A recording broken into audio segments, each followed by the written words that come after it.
dans la localité, l'idole, le représentant siégeait sur le toit de la Mecque.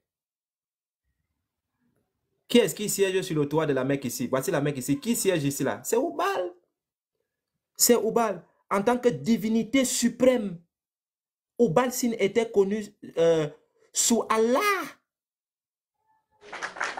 Oubal Sin était connu sous Allah, qui signifie le Dieu. C'est facile. C'est facile, les gars, c'est écrit là. Tu as pu.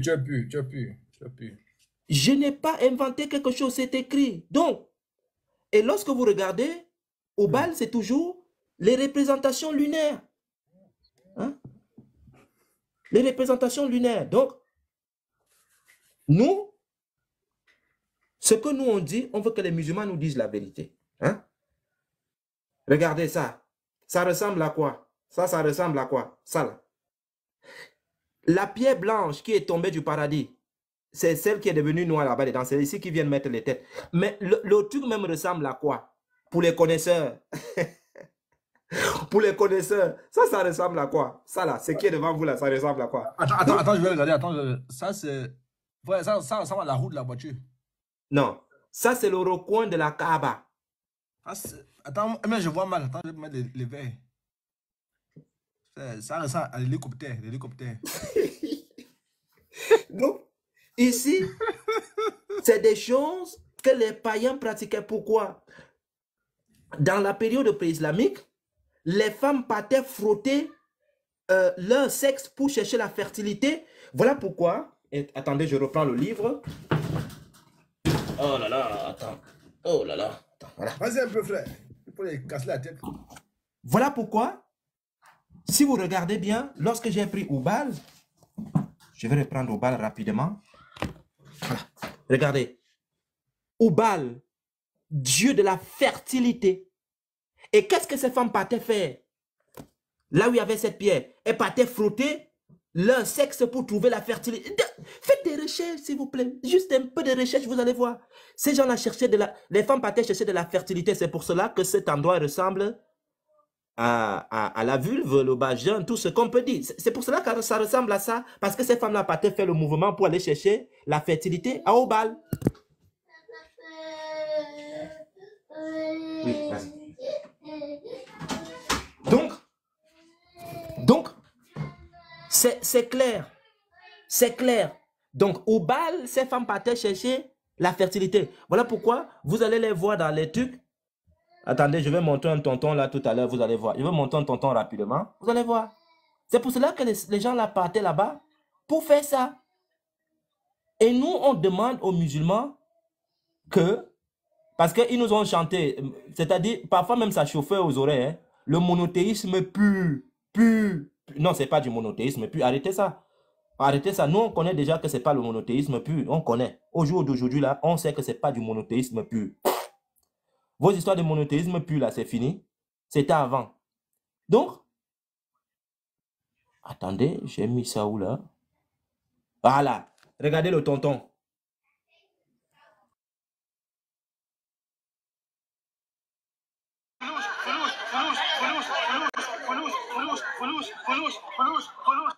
Pour les connaisseurs. Pour les connaisseurs. Pour les connaisseurs. Quand il dit flou, c'est l'argent. Flous. Hey. Non. Non, si je le bisse encore là, les gens vont tomber ici. Ils vont mourir de rire. Donc nous, ce que nous on demande aux musulmans, c'est de revenir à la vérité. Hein? Il faut revenir à la vérité. Regardez vous-même. Regardez vous-même. Voici la Mecque ici en bas, tout au fond. En bas, regardez là où se trouve la Mecque. En bas. Mais regardez ici, là où il y a la montre là. Regardez là où se trouve le nom d'Allah, ici. Le nom d'Allah se trouve ici. Mais qu'est-ce qui domine le croissant lunaire? Allah est ici, qui prédomine le symbole de Oubal. Croissant de lune. Je vais un peu taper croissant de lune pour voir ce que ça donne. Croissant de lune. Croissant de lune. Et c'est là où je vais chuter pour que les autres aussi parlent. Croissant de lune.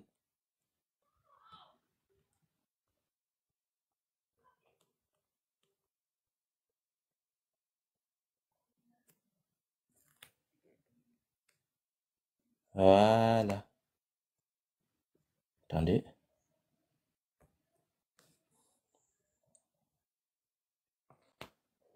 Attendez, je vais chercher le bon truc.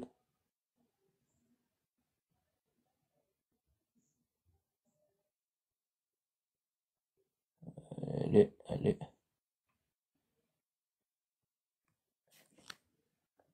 Voilà.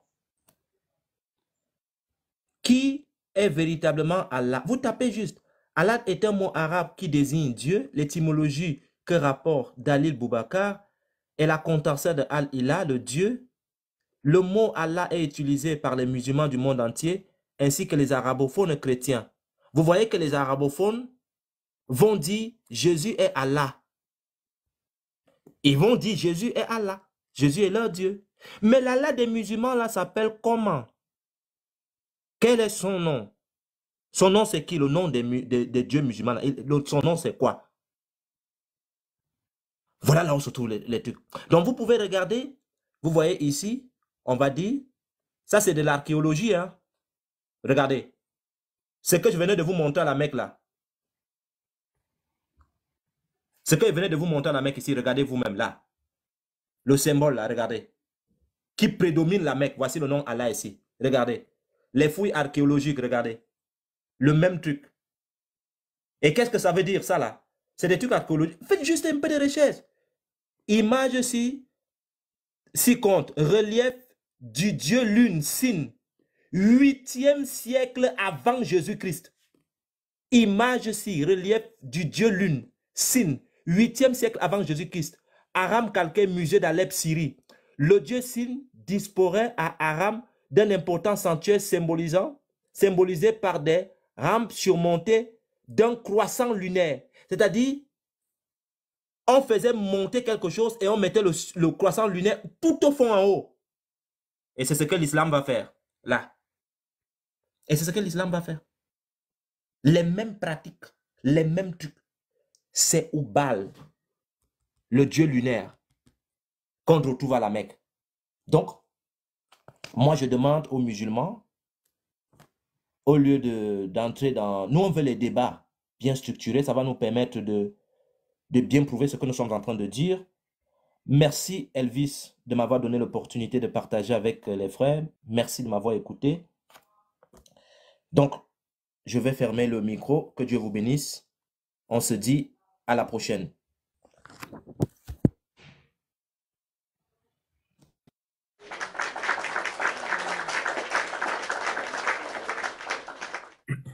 Vraiment que le Seigneur te bénisse déjà abondamment. Vraiment que Dieu te bénisse pour... C'est facile. Quand on t'entend parler, c'est très facile. Mais c'est le produit de beaucoup de recherches. C'est le produit de beaucoup de lectures. Parce qu'on achète des livres. Mais dans tous les livres, qu'on achète, on ne va pas tout lire. Mais il faut savoir quoi lire. Et pour savoir quoi lire, il faut d'abord rentrer dans le livre. Donc, que Dieu te bénisse. Là, ça a été facile pour nous. Alors que pour que tu trouves ça t'a pris du temps.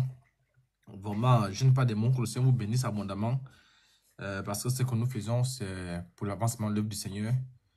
Et là, moi, je comprends déjà pourquoi les musulmans ont une dent contre toi.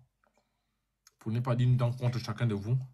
Parce qu'avec ce que tu sors là, si j'étais musulman, moi, j'allais faire la même chose, hein, honnêtement. Parce qu'il y a une question que tu as posée là, frère, devant Dieu. Hein, je ne me suis jamais posé la question là. Hein. Et là, je crois que tu peux peut-être encore ajouter même en 1 minute. Je ne me suis jamais posé la question là. Et ça, c'est vrai. Hein. La question que tu as posée, c'est une question vraiment capitale. Le Coran parle des 3 déesses. Le Coran parle des 360 idoles qu'ils ont détruits. Mais parmi ces 360 idoles, le chef, c'était Oubal. Donc, en réalité, quand on tue le chef, c'est même le chef qu'on doit mentionner. Pourquoi le Coran ne mentionne pas le chef? Ça, c'est une question, hein? Ça là, vraiment, ça c'est. Le frère en commentaire, vous êtes d'accord avec moi, non? Oui, oui. Ce que tu dis, c'est Non, propre. non, la question que tu as posée, ça c'est une question vraiment, c'est terrible, hein? Je ne m'étais jamais posé la question là. Je sais que c'est Allah qui est au bal. Mais la question là, ça c'est une question qui fait tourner le cerveau. Parce que dans un film, si je suis le chef de bandit, hein, Hervé, les autres, là, je m'en fous d'eux. Oui. Le gars dit qu'on s'en fout. Non, mais non, le choix, si tu as quelque chose à dire, il faut encore le dire, hein. Parce que la question que tu as posée là, frère, je pense que ça peut même faire l'objet d'un enseignement, hein. Et effectivement, Oui. le frère Elvis, tu sais, je suis parti dans le lab des musulmans pour discuter avec eux et ils avaient amené Nino qui pensait qu'il allait me bloquer par rapport à un truc. Il y a deux aspects lorsqu'on parle de la divinité d'Allah qu'aucun musulman ne peut s'en sortir. Il y a cette question que je venais de poser Mhm. où tu demandes comment se fait-il que Oubal qui était celui-là même que Abd Muntalib adorait, celui-là même que Abd Muntalib a voulu sacrifier ses enfants, ce n'était pas Allat, c'était Non, non, non. c'était Non, non, non. Oubal. C'est Oubal qui était le champion, c'était lui la divinité qui était à l'intérieur même de la Kaaba. Comment se fait-il que ce Dieu-là, cette divinité-là, n'est pas mentionné dans le Coran? Il est passé où? Vraiment? Qui l'a enlevé? T'es sûr? Pourquoi il n'est pas là? Il n'est pas là, pourquoi? Il y a un sérieux problème. Et cette question-là, je l'avais posée à Baba. J'avais posé cette question à Baba, parce qu'il était venu pour qu'on te dise, je l'avais posé la question. Baba, montre-moi où on trouve Oubal dans le Coran. Je pense que le jour qu'il était quitté là, ce jour-là, il est parti faire un live là où il disait, le lendemain, il a fait un live. Oui, Jésus a couché avec Marie de Magdala. C'était après ce massacre-là. Parce que je l'avais posé cette question, que pourquoi Oubal ne se trouve-t-il pas dans le Coran? Pourquoi on ne mentionne pas Oubal? Pourtant, c'était lui le chef. Il y a un souci. Et quand tu regardes bien dans l'histoire pré-islamique, Oubal est celui-là qu'on avait attribué 3 filles. Bien sûr. Al-Manat, Al-Ouza et Alat. Maintenant, tu leur poses la question. Est-ce que, et c'est la question que j'avais donc posée à Nino, est-ce que Oubal avait engendré ces enfants-là? Bien sûr que non. Est-ce que tu peux me montrer un document là où il les avait reconnus? Oubal, là où il avait reconnu les 3 filles? Non. Voilà pourquoi Oubal pas dit dans le Coran, dans la sourate 53, que vous m'avez attribué des filles. Ce ne sont que des mots que vous avez inventés. Parce que moi, Oubal, je n'ai jamais engendré.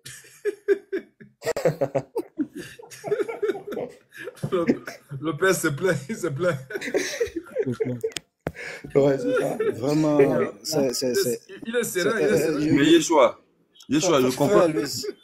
Attends, professeur, donne-moi une minute. Je comprends pourquoi, quand je suis allé chez Baba, une fois, Baba me disait, quand il était un peu fâché, Baba, il me disait, je disais non, il faut qu'on modère, il faut qu'on, pour les débats, et puis il me disait non, on va dire à tes frères d'arrêter la fête de Oubal. Maintenant, je comprends.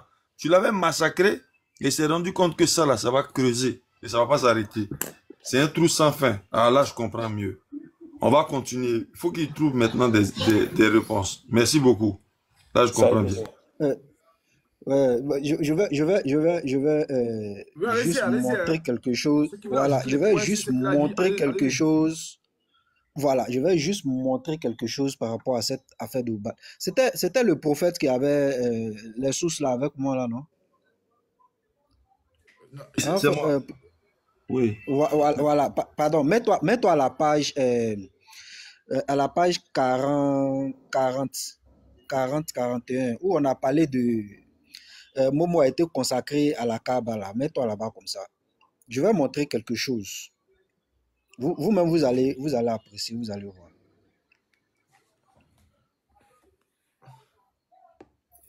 Je sais pas, si Unique Boy est là, il peut mettre le frère en grand, hein, comme ça, oui, tout le monde verra. Moi, en grand, je sais pas.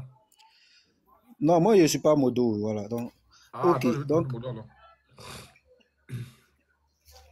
voilà, tu te mets à la page là, c'est 40, où ils ont consacré Momo à la Kaaba là.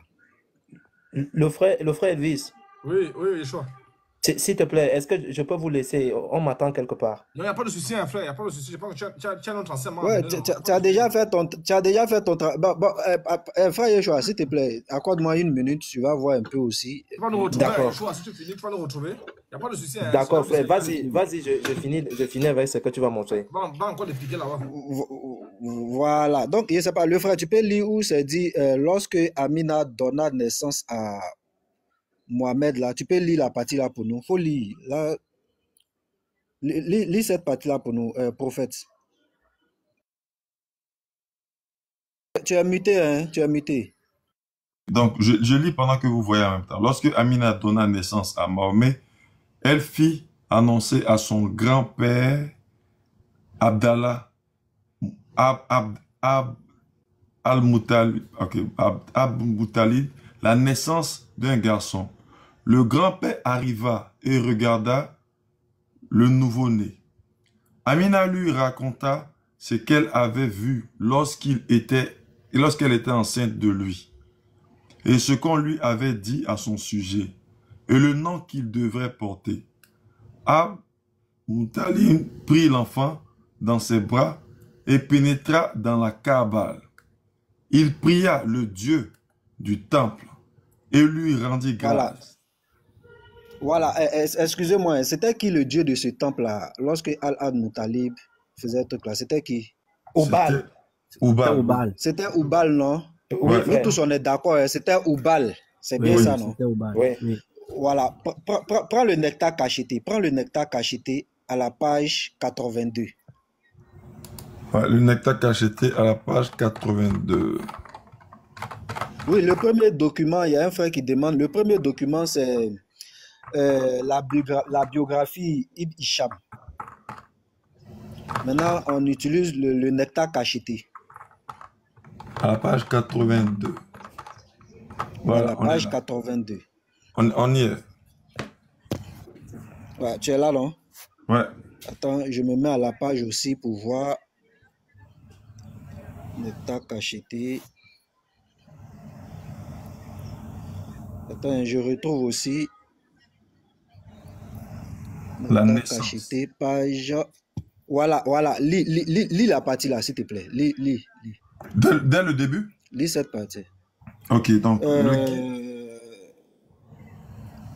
Attends, on va aller direct comme le frère Yeshua est un peu pressé.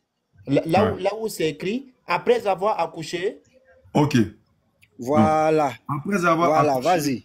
Amina envoya auprès de Al-Muttalib lui annoncer la naissance de son petit-fils. Rejoui par la nouvelle, il arriva, prit le nouveau-né, l'amena dans la Kaaba, invoqua Allah et le remercia. Je vois. Bon, moi je me mute, hein. C'est ça. Donc Allah c'est Oubal, c'est clair. Il n'a fait que lire. Ouais. Ah oui, c'est vrai, le frère. Ah non, ça c'est... Nous, on les attend, le ramadan est fini. Le ramadan est fini. Waouh. Non, ça c'est clair. Merci de m'avoir donné ça, je vais noter ça en même temps. Il y a un musulman qui est dans le commentaire, il faut quitter dans les îles avant de mourir. Sinon, tu vas aller en enfer. Merci professeur. Merci les gars. On se dit à plus tard. Soyez bénis. Oui, Yeshua, vraiment à plus tard. Quand c'est bénéfice poursuit. D'accord.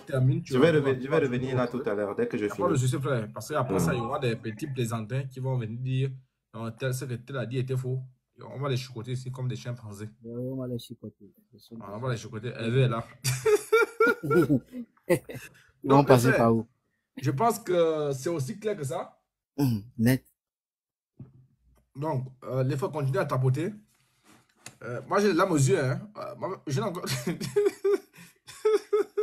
Donc, ouais. Moi, je n'ai encore rien dit. Parce que les frères ont dit là, moi, je suis KO. Hein. C'est pourquoi on dit on apprend chaque jour.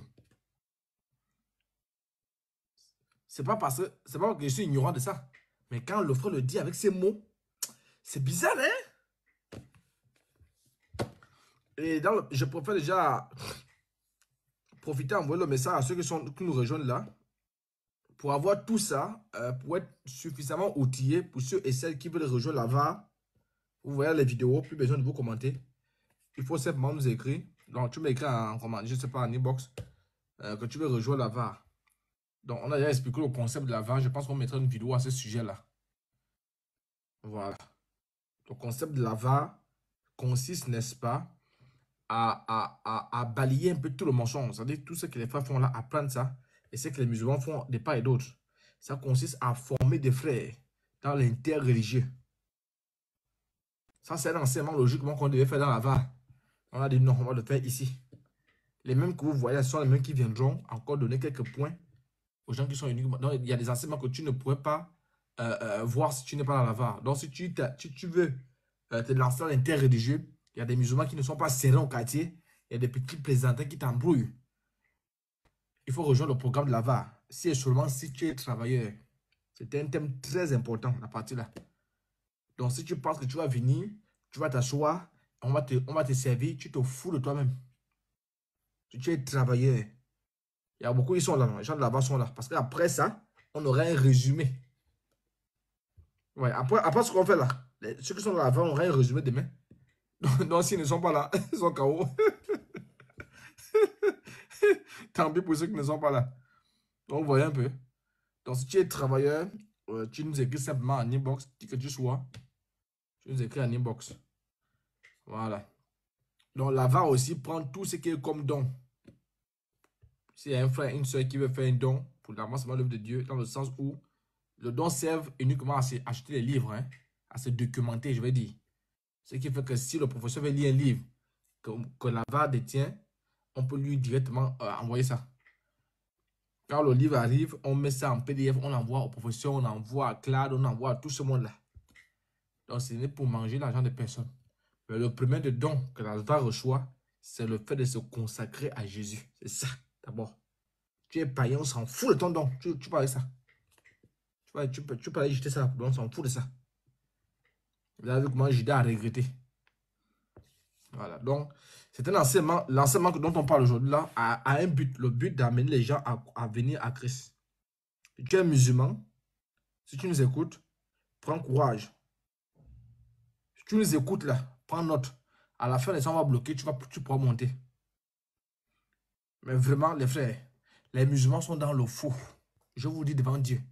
Il y a des chrétiens ici qui n'étaient pas convaincus que les musulmans vont en enfer.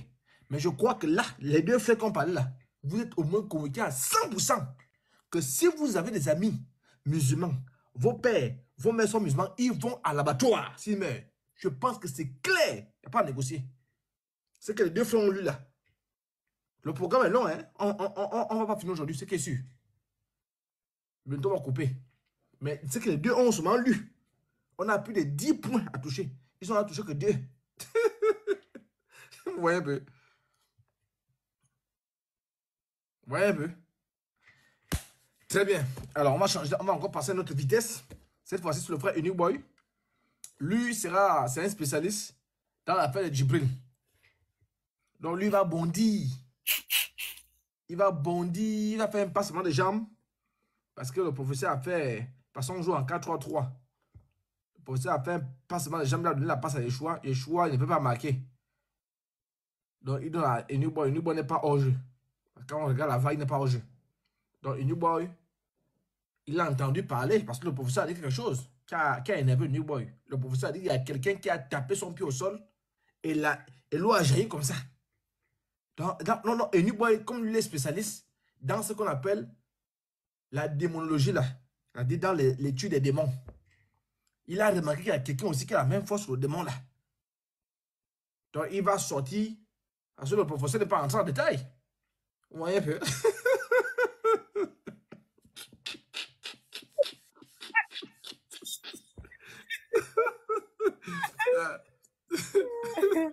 Bon. Chasseur des démons, prophète Élie. Donc, Unique Boy, c'est un chasseur de démons. C'est clair. Spécialisé dans la démonologie. Taper le pied au sol. Maintenant, on va lui demander s'il veut que Unique Boy décortique le gars, s'il veut transférer le dossier à Unique Boy, pour lui dire exactement qui est-ce. S'il ne veut pas, on le laisse. Hein, professeur, tu veux qu'on étudie un peu le gars parce qu'un ange qui tape le pied au sol, l'eau jaillit comme ça. Je pense que il n'est pas serein. Donc, professeur, il faut nous dire, est-ce que tu veux transférer le dossier au service de la démonologie? Il transfère le dossier. Mais quand tu transfères le dossier, c'est quoi l'amende? Il a fait quoi? Tu transfères le dossier. Il faut d'abord dire ce qu'il a fait. Il faut écrire. S'il n'a pas ce qu'il a fait, il ne pourra pas prendre. Donc, il a fait quand tu transfères. Vous avez tapé fort, et ça c'est clair. Nous disons que Allah c'est Oubal. Et Oubal n'est rien d'autre que, est-ce que je dois le dire, le diable lui-même. Et donc, bref, après tout ce brillant exposé qui a été fait, disons qu'il y a quelqu'un qui est responsable de tout ce qui a été dit. Quelqu'un qui est responsable de tout ce qui a été, dit. Un ange qui s'est fait nommer Djibril. Un ange qui s'est fait nommer Djibril. Et cet ange, qui est-il? Et quand les musulmans essaient de rentrer dans la Bible, ils nous disent clairement que cet ange-là, c'est l'ange Gabriel. Sauf qu'ils n'ont pas compris qu'il y a une distinction entre ces deux anges-là. L'ange Gabriel des écritures bibliques et l'ange Gabriel des écritures de Mohammed, c'est-à-dire le Coran, parce que le Coran vient de Mohammed lui-même. Voilà. Donc bref, on va commencer déjà. Nous allons d'abord chercher à... Nous allons écouter un petit résumé sur l'ange Gabriel, selon la Bible, depuis déjà l'Ancien Testament jusqu'au Nouveau Testament, juste un bref résumé.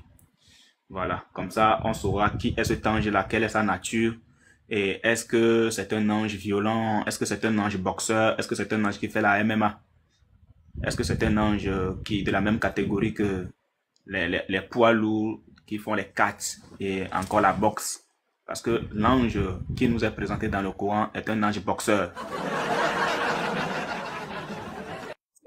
C'est un ange boxeur, un ange qui est venu porter les gants avec le prophète Mohammed. Bon, pourquoi je mets prophète à chaque fois? Le faux prophète Mohammed. Et donc, il n'a vraiment rien à voir avec l'ange Gabriel de la Bible. Parce que l'ange Gabriel de la Bible, c'est un ange de paix. C'est un ange, quand il vient vers toi, il te dit que la paix du Seigneur soit avec toi. C'est pas un ange qui vient frapper les gens et puis qui s'en va. Voilà. Bon.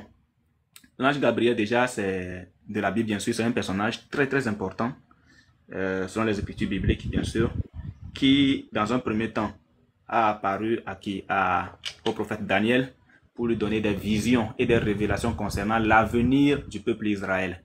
Et bon, on va pas rentrer dans la prophétie. Bon, dans le livre de Daniel, bien sûr, Gabriel est décrit comme un messager de Dieu, un envoyé, bien sûr, interpréter les visions prophétiques et donner des explications à qui? Aux prophètes. Donc, c'est ce que nous lisons dans Daniel 8, le verset 15 à 16 et Daniel 9, le verset 21 au verset 22. Nous n'allons pas lire pour que ce ne soit pas, pour ne pas être trop long. Alors, dans le Nouveau Testament, Gabriel est de nouveau mentionné lorsqu'il est envoyé par Dieu pour annoncer des événements importants liés à quoi? À la venue du Messie, le Messie qui est encore le Christ, ou encore, comme les musulmans aiment le dire, le oint de Dieu. Et nous disons que ce Messie possède un sacerdoce qui est non transmissible selon Hébreux 9 et Hébreux 10. Quand on lit les Écritures, là-bas, c'est-à-dire dans Hébreux 9 et Hébreux 10, nous savons très bien que le Seigneur c'est le Messie ou encore le Christ, c'est lui qui est le souverain sacrificateur, le dernier, le tout dernier, l'ultime souverain sacrificateur. Et après lui, on ne doit plus avoir un autre. Quelqu'un d'autre ne devra plus venir parce que lui, il est venu accomplir toutes choses. C'est pour ça sur la croix, il a crié, tout est accompli. Donc, si après lui, il y a quelqu'un qui vient se manifester, c'est que c'est un fils du diable. Voilà, ça c'est clair. C'est un fils du diable. Donc, il est clair que on ne peut pas, jusqu'ici, on ne peut pas identifier Djibril comme étant, un ange venu de la part de Dieu. Mais Djibril, c'est lui, c'est aussi un ange, mais un ange déchu qui travaille pour le diable lui-même. Voilà.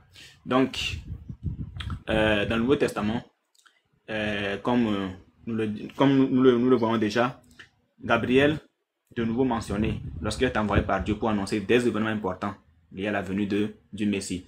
Donc, Gabriel apparaît d'abord à Zacharie pour lui annoncer la naissance de Jean-Baptiste.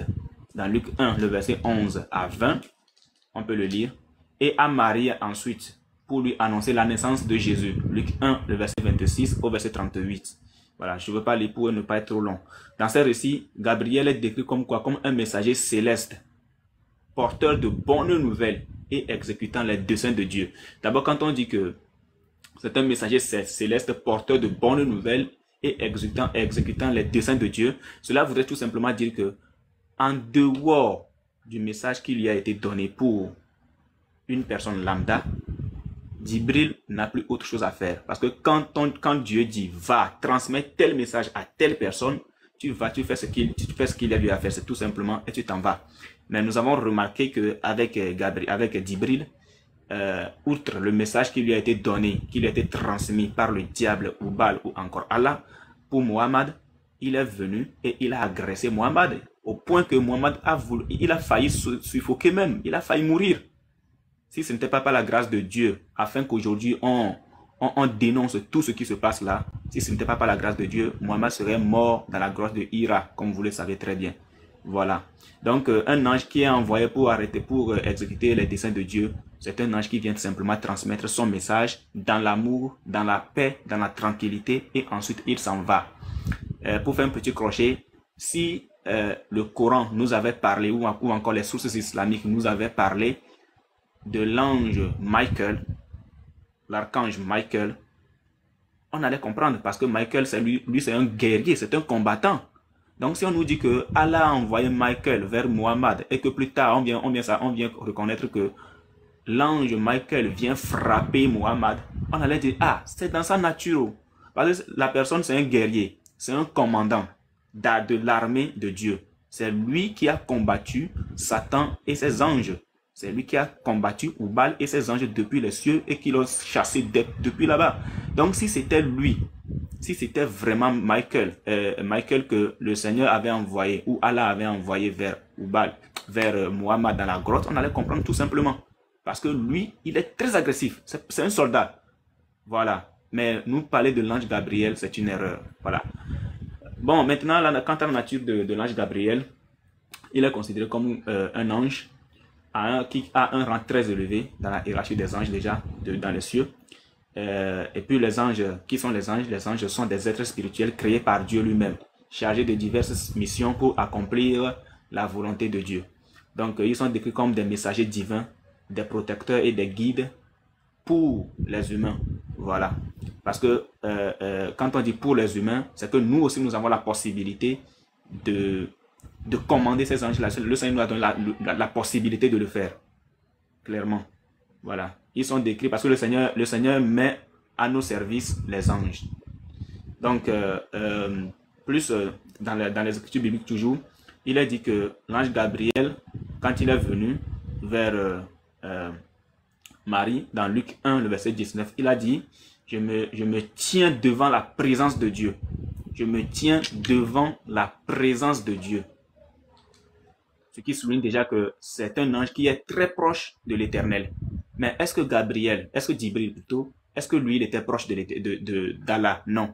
Pourquoi? Parce que quand nous allons voir un peu le fameux voyage nocturne de l'ange, pas un ange, du démon Djibril, quand nous allons voir le voyage nocturne qu'il a eu à faire avec Muhammad, cette nuit-là, on va voir que arrivé à un moment,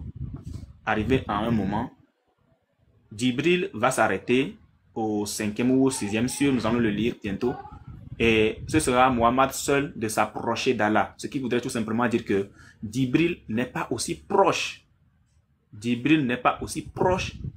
d'Allah que Gabriel l'est, parce que Gabriel lui il est proche de Dieu, il reçoit les messages de Dieu, il les transmet, mais Djibril ne peut même pas aller au lieu où se trouve, où siège même Allah.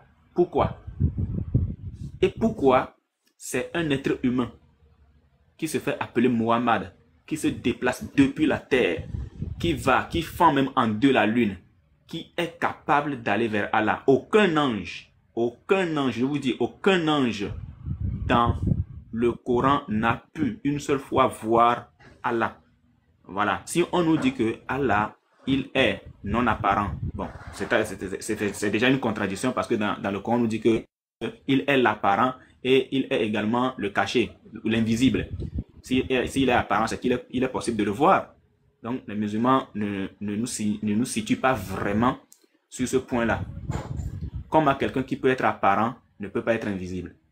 C'est une question qu'on se pose. On nous dit que Allah est le néant. On ne peut pas le voir. Au même moment, Allah lui-même dit qu'il est l'apparent. Celui qui est apparent, c'est qu'il est possible qu'on puisse le voir. Donc, quand Mohammed plutôt est allé vers Allah, c'est qu'il a pu le voir parce que c'est en ce moment-là qu'il a reçu les 50 prières journalières des mains d'Allah. Pour les frères qui ne le savaient pas, il y avait 50 prières qui ont été données à Mohammed et normalement, ce sont ces 50 prières qui devaient être exécutées. Mais malheureusement, ce qui s'est passé, c'est que le prophète Moussa, connu sous le nom de Moïse, selon les écritures bibliques, c'est lui qui va maintenant être plus intelligent que Allah et plus intelligent que Mohammed lui-même pour dire, bon voilà, les 50 prières que ton Dieu, ton Seigneur t'a donné là, tes fidèles ne peuvent pas les supporter. Retourne vers ton Seigneur pour une réduction. Il retourne vers Allah. Allah lui réduit maintenant les prières. Des 50, il a divisé en deux. Ils ont retrouvé 25 prières. Il revient encore. Il retrouve encore Moussa, Moïse bien sûr. Il va lui dire, mais 25 prières, c'est encore trop pour tes fidèles. Retourne encore vers ton Seigneur. La négociation, hein, c'est toujours la négociation. Et imaginez, quelqu'un qui a la sagesse, quelqu'un qui se dit doué d'intelligence, le prophète de l'islam qui se dit doué d'intelligence, lui-même ne savait pas que 50 prières dépasseront ses fidèles. Comment est-ce que quelqu'un pourrait faire 50 prières en une seule journée? 50 prières, regardez la façon dont ça se fait. Il faut toute une astuce. Se laver la tête, se laver les pieds, se laver les coudes, se laver les mains, se laver les oreilles, la bouche, les nez, parce que Satan a dormi dans les oreilles, Satan a pissé dans les narines, tout ça là, comme vous le savez déjà. Il faut faire tout ça là avant de faire une prière. Imaginez 50 prières. Imaginez par vous-même. Donc, nous allons le dire. Tout est là. Donc, bref, jusqu'ici, nous voyons que l'ange Djibril n'était pas proche, n'était pas quelqu'un qui avait un rang élevé auprès d'Allah. Bien, maintenant, l'ange Gabriel, quelle est la signification de Gabriel? Gabriel veut tout simplement dire force de Dieu. La force de Dieu, ou encore Dieu est ma force. Cela souligne sa nature puissante et sa mission de transmettre les messages divins. Donc, il est aussi associé, Gabriel, il est aussi souvent associé à des annonces et à des révélations importantes dans les Écritures. Donc, pour résumer un peu le tout, l'ange Gabriel, c'est un messager céleste qui apparaît à plusieurs reprises, non seulement dans l'Ancien Testament, mais aussi dans le Nouveau. Donc, il est un envoyé par Dieu pour transmettre des visions, annoncer des événements importants et exécuter les desseins divins. Gabriel est considéré comme un ange, un être puissant et proche de la présence de Dieu. Donc, sa nature est celle d'un messager divin, porteur de bonnes nouvelles pour toute l'humanité. Porteur de bonnes nouvelles pour toute l'humanité. Il n'est pas violent. Voilà ce que nous pouvons retenir de l'ange Gabriel selon les Écritures, les textes bibliques. Voilà. Maintenant, qu'en est-il de celui que nous appelons Djibril, ou celui que les musulmans appellent Djibril? Voilà. Je vais vous donner un point très catégorique là-dessus. Djibril, qui est un ange selon le Coran, est un ange qui a peur des chiens. Djibril ne fait pas amitié avec les chiens. Djibril ne fait pas amitié avec les tableaux sur lesquels il y a des images. Si vous avez seulement ça dans votre maison, si vous avez un chien dans votre maison, c'est que Djibril ne viendra jamais. Jamais. Voilà un ange qui se dit de Dieu, venant de la part de Dieu, qui a peur des chiens. Alors que dans toutes les traditions, presque les traditions, on nous dit que les chiens ont toujours tendance à voir ce que nous appelons les démons, parce qu'ils ont le troisième œil. C'est ce qu'on nous dit souvent. Donc, quand un chien aboie la nuit, on sait que c'est un chien qui voit un démon. Donc, si Djibril a peur des chiens, vous-même faites un peu la règle de 3. Djibril a peur des chiens, c'est que Djibril est qui? Si un chien peut faire fuir Djibril, nous allons tout lire les frères. Nous allons tout lire, ne vous inquiétez pas, on va tout lire. Tout est là. Là, je fais un résumé ramassé, on va tout lire. Voilà, il y a les sahih, nous allons les lire. Si un ange a peur d'un chien, qui est cet ange-là? Qui est cet ange-là? Parce que moi, je ne vois pas quelqu'un. Nous venons de lire. Gabriel veut dire Dieu est ma force. Dieu est ma force. Donc, si c'est le même Gabriel qui se trouve dans le Coran, comment ça se fait que un ange qui dit que Dieu est sa force puisse avoir peur d'un chien? Ce n'est pas possible. Ce n'est pas du tout possible. Comment ça se fait? Les gars, posez-vous les questions, les frères. Posez-vous cette question. Comment un ange peut-il avoir peur des chiens? Bon, ça c'est la première interrogation que vous allez... C'est un suspense. Nous allons quand même le garder pour le moment. Nous allons d'abord voir ce que nous disions tout à l'heure. On va voir le Sahih al-Bukhari. Pour ceux qui prennent note, le Sahih al-Bukhari, le livre de la Révélation numéro 3. Livre de la Révélation numéro 3 que nous allons lire. Voilà. Pour ceux qui ont le livre de Bukhari, vous pourrez aussi prendre. Voilà. Il s'agit de Sahih al-Bukhari. Sahih veut dire authentique, ce qui veut dire que ce n'est pas nous qui les avons écrits. Comme il y a certains musulmans qui le disent, ce n'est pas nous qui les avons écrits. Sahih al-Bukhari, le livre de la Révélation numéro 3.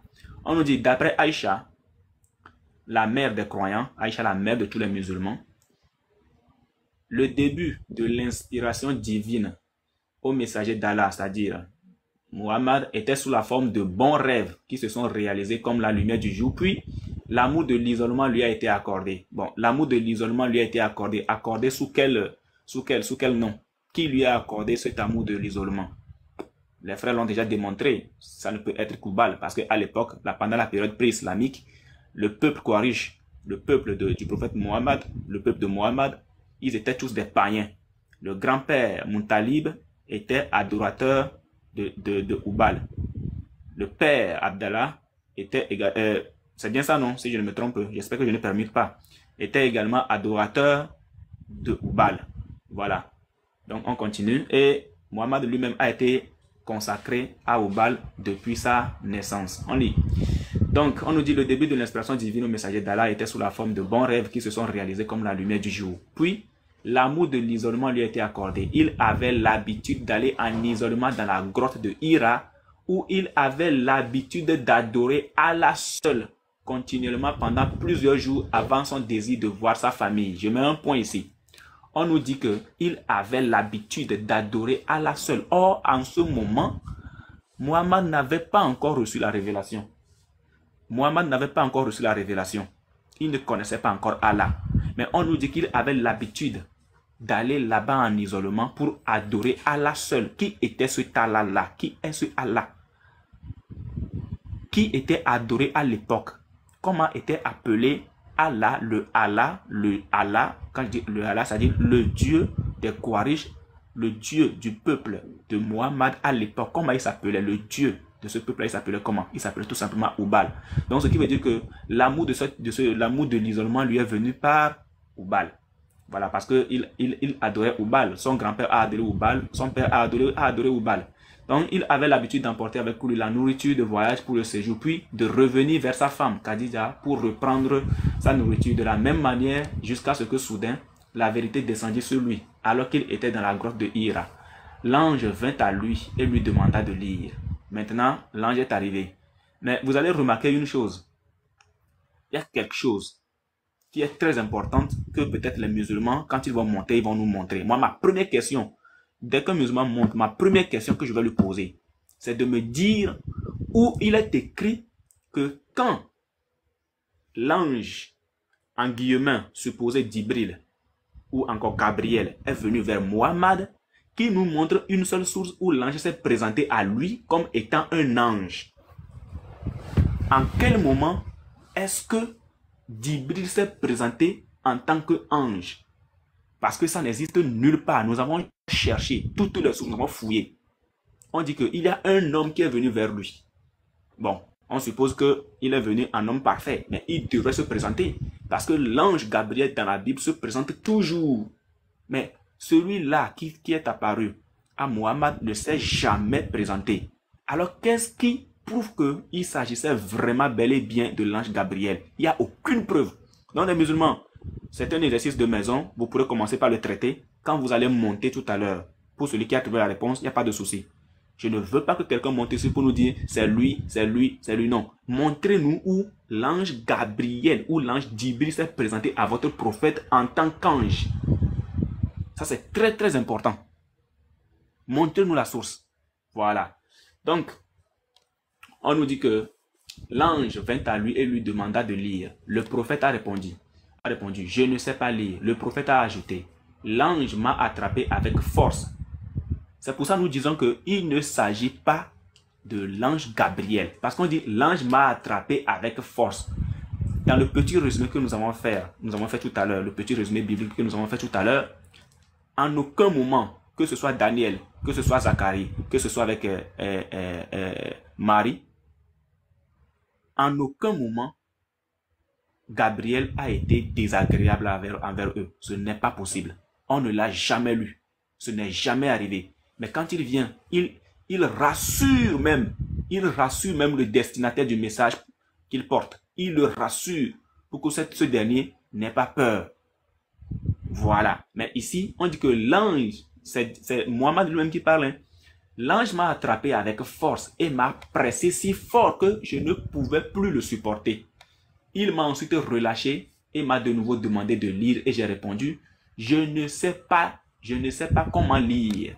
Là-dessus, il m'a attrapé de nouveau. Vous voyez un peu la violence? Il m'a attrapé de nouveau et m'a pressé une seconde fois jusqu'à ce que je ne puisse plus le supporter. Là, il commençait peut-être pas à perdre même le souffle. Je ne puisse plus le supporter. Il m'a alors relâché et m'a de nouveau demandé de lire. Mais encore une fois, j'ai répondu, je ne sais pas lire. Ou encore, que dois-je lire là-dessus? Maintenant, la question que nous devons nous poser, comment est-ce que un ange, quelqu'un qui se dit ange, envoyé de la part de Dieu, Gabriel, qui veut dire Dieu est ma force, l'Éternel t'envoie vers quelqu'un.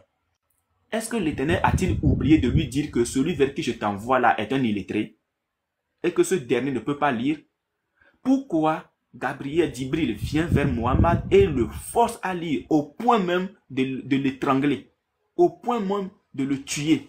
Est-ce que l'Éternel, Allah, a-t-il oublié que Gabriel, ou a-t-il oublié que Mohammed ne savait pas lire? A-t-il oublié que le gars est illettré? A-t-il oublié que le gars n'a pas fréquenté? Ça, c'est une question que les musulmans doivent nous répondre. Vous devriez nous répondre à cette question. Parce que l'islam est flou. Tout est flou en islam. Tout est flou. Tout est flou. Voilà, on continue. Là-dessus, il m'attrapa une troisième fois et me pressa, puis me relâcha. Et dit, lis au nom de ton Seigneur, qui a créé tout ce qui existe. Créer l'homme à partir d'un caillou. Je reviens ici. Lis au nom de ton Seigneur. Qui était le Seigneur de Mohammed? Point d'interrogation. Pour connaître le véritable Seigneur de Mohammed, il faut d'abord retourner à son grand-père. Ensuite, on retourne vers son père, Abdallah, et ensuite, on retourne à sa naissance. À quel Seigneur a-t-il été consacré? À la naissance de Mohammed. À quel Dieu a-t-il été consacré? Là, l'ange dit, lis au nom de ton Seigneur. Si moi je suis adorateur, je prends adorateur d'Oubal. Subhanallah. Si je suis Safroula, comme les musulmans le disent, si je suis adorateur de Oubal, par exemple, bien sûr, par exemple, et que quelqu'un vient vers moi et me dit, lis au nom de ton Seigneur. Mon esprit sera focalisé sur quel Seigneur? Qui est mon Seigneur? Puisque je suis adorateur de Oubal. Mon grand-père fut adorateur de Oubal. Mon père fut adorateur de Oubal. Et moi-même, je fais partie d'un peuple adorateur de Oubal. Moi-même consacré à Oubal. Mon Seigneur, c'est Oubal. Si quelqu'un vient vers moi et me dit, fais ceci au nom de ton Seigneur, mon esprit doit se focaliser sur qui? Sur Oubal, tout simplement. Donc ici, l'ange lui dit, lis au nom de ton Seigneur qui a créé tout ce qui existe. Créer l'homme à partir d'un caillou. Et quand, et vous le savez, quand on dit qu'il a créé l'homme à partir d'un caillou, ce sont des spermes. Tout le monde le sait déjà. Bon, en guillemets. Lis, et ton Seigneur est le plus généreux. Et tout ceci, on peut le voir dans la Sourate 96, le verset 1er, le verset 2, le verset 3. Alors le messager d'Allah revint avec l'inspiration et avec son cœur battant très fort. Je vous rappelle que en aucun moment, l'ange Gabriel n'est apparu à un à un serviteur de Dieu et a laissé le serviteur dans cet état-là.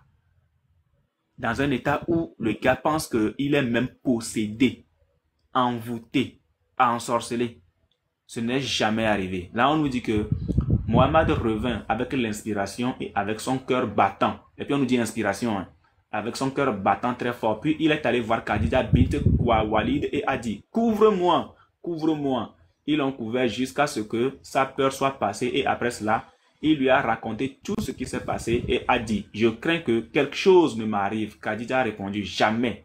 Par Allah. Écoutez bien la réponse de Khadija. Par Allah. Qui était ce Allah-là que Khadija invoquait?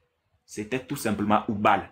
Parce que Khadija faisait partie du peuple Quraysh. Il faisait partie du peuple païen qui adorait Ubal à la Kaaba. Voilà. Par Allah, Allah ne vous déshonorera jamais. Si les musulmans nous disent que le nom Allah a été donné premièrement à Muhammad, qui est ce Allah-là que Khadija invoque ici?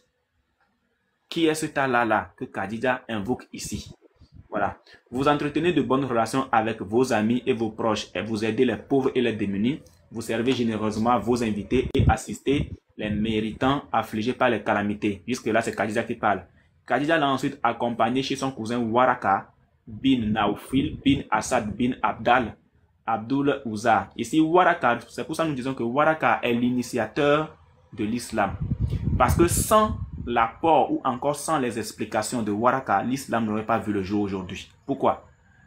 Parce que c'est lui qui va mettre Muhammad dans le désordre total, dans le déni total, dans le cafouillage total. Voilà, on continue. Qui pendant la période, Waraka bien sûr, qui pendant la période pré-islamique est devenu chrétien. Pendant la période pré-islamique est devenu chrétien et avait l'habitude d'écrire l'écriture avec des lettres hébraïques. Il écrivait de l'évangile en hébreu autant qu'Allah voulait qu'il écrive. Quel Allah?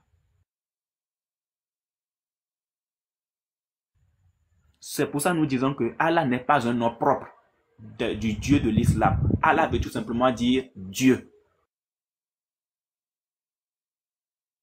Ou encore le Dieu.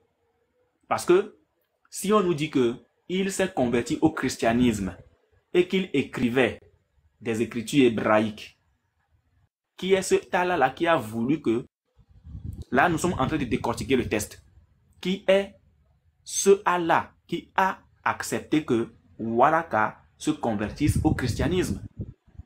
L'islam c'est du cafouillage total. Voilà. C'était un vieil homme, Waraka bien sûr.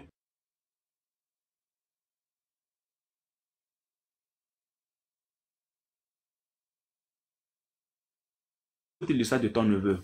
Oh mon cousin, Waraka a demandé, oh mon neveu, qu'as-tu vu? Le messager a décrit tout ce qu'il avait vu. Waraka a dit, c'est le même, c'est-à-dire que c'est le même.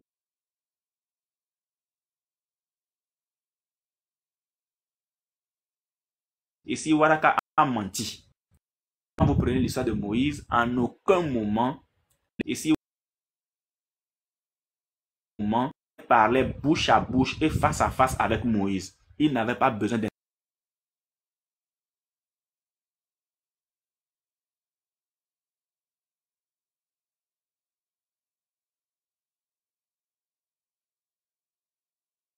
Et si je devais rester en vie jusqu'au jour où vous serez expulsés, je vous soutiendrai fortement.